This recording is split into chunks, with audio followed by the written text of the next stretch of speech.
Hello friends, it's Paul here and thank you for watching another I Cook and Paint. Today I'm going to show you how to make this moist, delicious, and very vegan chocolate avocado cake with chocolate avocado frosting. So if you have too many avocados right now, this is a perfect way to use them up. And look, you can't even tell this is made with avocados.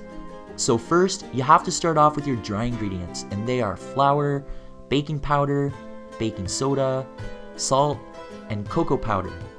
If these ingredients are flying by too fast for you, there's a link underneath the video that'll take you to my blog, icookandpaint.com, where you can get this complete recipe, and while you're there, check out my paintings because I cook and paint. Now mix these all together until it's really well combined, and you can just set it aside for now.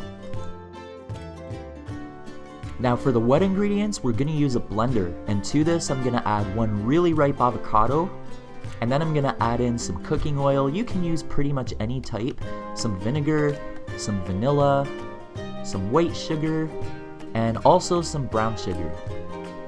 Now I'm going to measure 2 cups of boiling water, and to this I'm going to add 1 tablespoon of instant coffee. So mix this all together and only add half of it to the blender. Puree this until it's all nice and smooth. Make sure there's no lumps left in there or they're going to show up in the cake. So this is what it should look like. See? Nice and smooth. Now you want to make a well in the center of your dry ingredients and pour this all in. Now I'm going to use the rest of that coffee to clean out the blender. So dump it in and swish it all around until it's nice and clean, and then just add it in.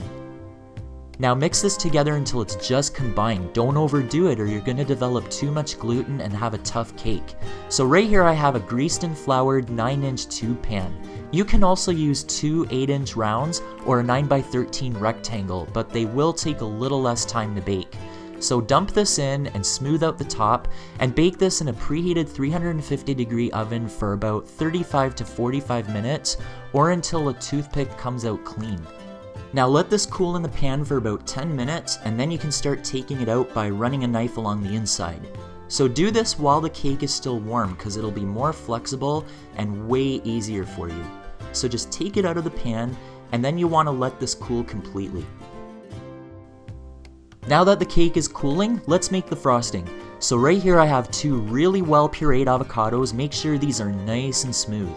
And then I'm going to add in some cocoa powder, and then some icing sugar, about half a cup at a time.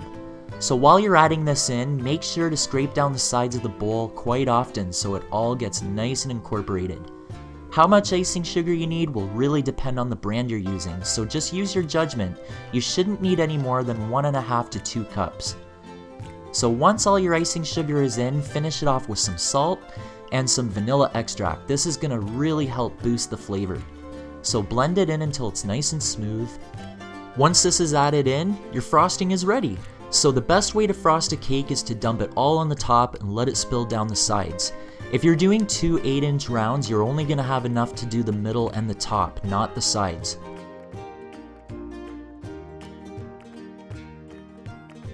This cake is going to taste a lot better the next day because the flavors will have a chance to ripen. And that's it guys, whether you're vegan or not, I really recommend you give this cake a try just for something fun to do.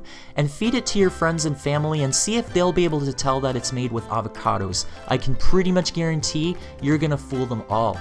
Hey, did you enjoy this video? Well, for more great recipes like this one, subscribe to I Cook and Paint, leave me a comment and let me know how things are working out for you, and I will see you all very soon.